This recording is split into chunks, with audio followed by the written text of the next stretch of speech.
Assalamualaikum warahmatullahi wabarakatuh. Izin memperkenalkan diri, nama saya Fajrin Hawarin dari kelas 1B STR Keperawatan. Yang terhormat Bapak Osep Yasir Al-Munsiri dan teman-teman yang saya banggakan.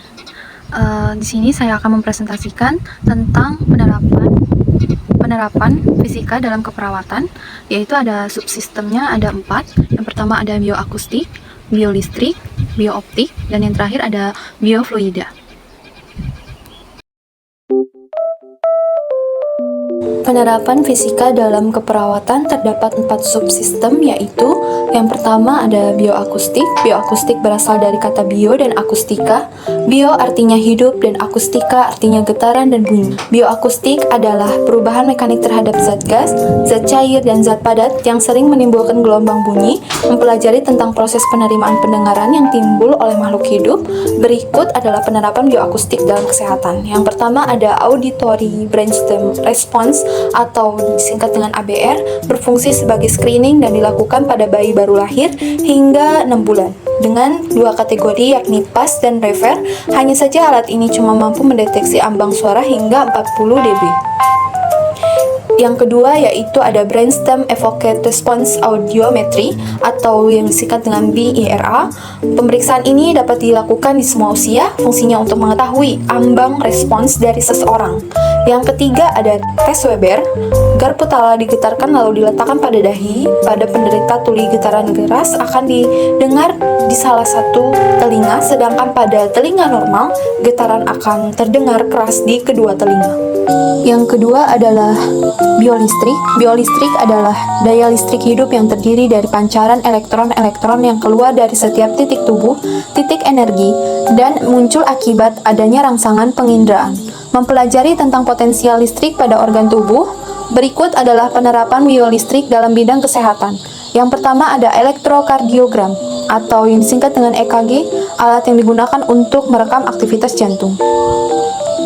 Yang selanjutnya yang nomor 2 ada galvanometer, alat yang digunakan untuk merekam sinyal biolistrik jantung dengan menggunakan elektroda yang diletakkan di berbagai posisi pada permukaan tubuh. Yang ketiga ada depolarisasi dan repolarisasi, proses yang menyebabkan munculnya perbedaan potensial listrik atau tegangan listrik. Yang selanjutnya ada nomor 3 biooptik. Biooptik tersusun atas kata bio dan optik. Bio berkaitan dengan makhluk hidup, sedangkan optik dikenal sebagai bagian ilmu fisika yang berkaitan dengan cahaya atau berkas cahaya. Biooptik adalah ilmu yang berkaitan dengan penglihatan manusia. Berikut adalah penerapan biooptik dalam bidang kesehatan. Yang pertama ada loop, kaca pembesar, sebuah lensa berbentuk cembung yang berfungsi untuk memperbesar ukuran bayangan suatu objek kecil agar tampak lebih jelas.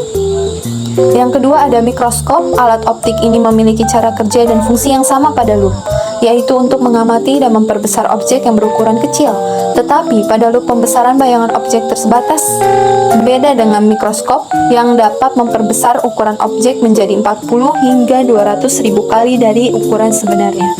Mikroskop memiliki 3 lensa, yaitu lensa objektif, okuler, dan kondensor. Biooptik penggunaan cahaya dalam bidang kesehatan. Cahaya tampak, yang pertama ada transiluminasi, transmisi cahaya melalui jaringan tubuh dengan tujuan pemeriksaan. Nah, bagian yang akan diperiksa diletakkan di antara pemeriksa dan sumber cahaya. Yang kedua ada endoskop, endo bagian dalam, skopein artinya memeriksa. Artinya adalah alat yang digunakan untuk memeriksa organ bagian dalam. Organ berongga, contohnya adalah lambung. Cahaya ini ada dalam fiberglass yang akan dipantulkan sempurna hingga gambaran di dalam tubuh akan terlihat dengan jelas. Yang ketiga ada proktoskop. Prokto artinya dubur atau rektum. Skopein memeriksa, alat yang digunakan untuk memeriksa struktur dubur. Yang keempat ada bronkoskop. Bronco artinya bronkus. Skopein artinya memeriksa, alat yang digunakan untuk melihat struktur bronkus paru-paru. Yang keempat ada biofluida. Fluida dapat diterapkan dalam bidang kesehatan untuk memahami pergerakan darah dalam pembuluh darah manusia.